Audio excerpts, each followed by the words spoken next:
Rolling tin fist. On this Veterans Day, I'm reminded of a topic I wanted to do some time ago. Today it's even more poignant as I think back to those men and women, but mostly men, we all know that, who have given their lives in the service of something greater than themselves. And the topic I was thinking of earlier, before this, was you are the prize. So the men out there, you are the prize. When you make these sacrifices, whether with your time, your energy, your resources, you are the prize. As men, we're socialized that our purpose is to be a utility, to be available at the expense of others. Now, I'm not talking about being a narcissistic, self-centered moron. That's not what I'm talking about. I'm talking about being honorable as a human being. Any human being should be decent, but not give pearls to swine, as Scripture says. And that basically means don't lay down your life for people who clearly don't respect or appreciate it. You are the prize. When we're younger men, if we're lucky, we have an arena where we can really explore and experience our maleness. If we're lucky and we have a father in the house who isn't a mangina or a simp, can set the tone. Or if we're part of any sort of organization, such as a sports team, the Boy Scouts, the military, those are spaces, at least in my youth anyway, allowed a man to really explore, or a boy rather, to explore, to transition to adolescence and to manhood.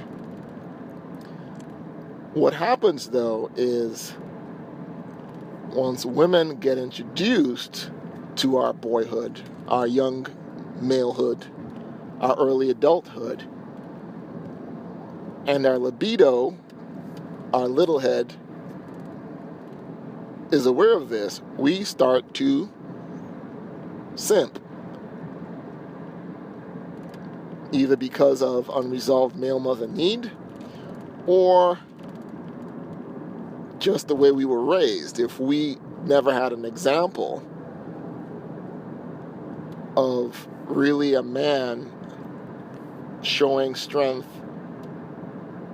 in character, showing a sense of responsibility and independence and dignity and pride, we can end up taking that blue pill way too early and always simping for the affections of a woman.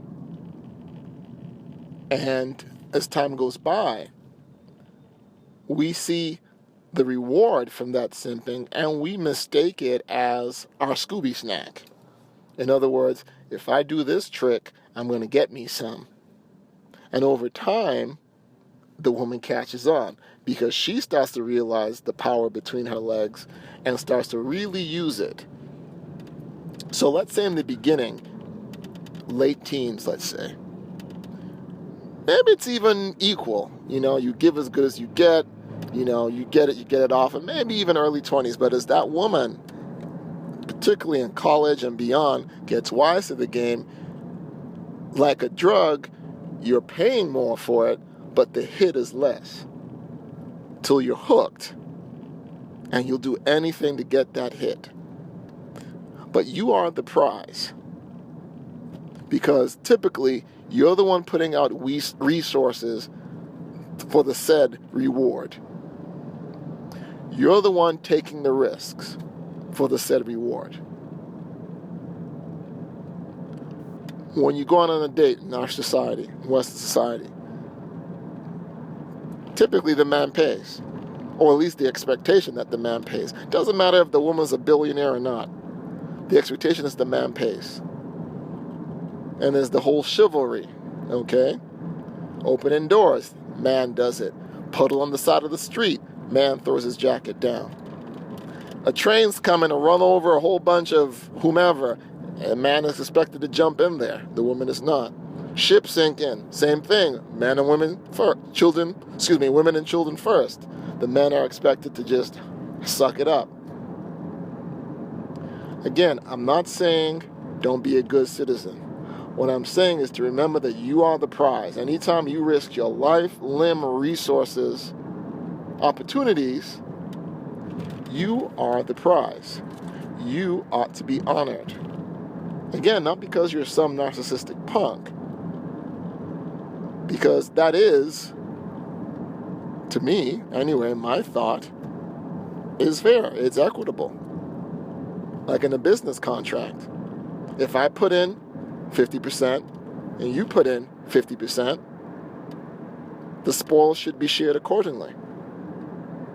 But if I put in 50% and you put in nothing, you shouldn't get everything.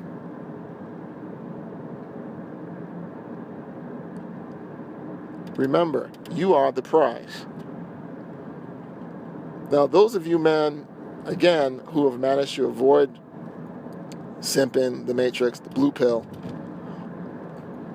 you have it easier because you don't have daddy government tying your hands like you do when you're married. Okay? But you can get trapped in here too.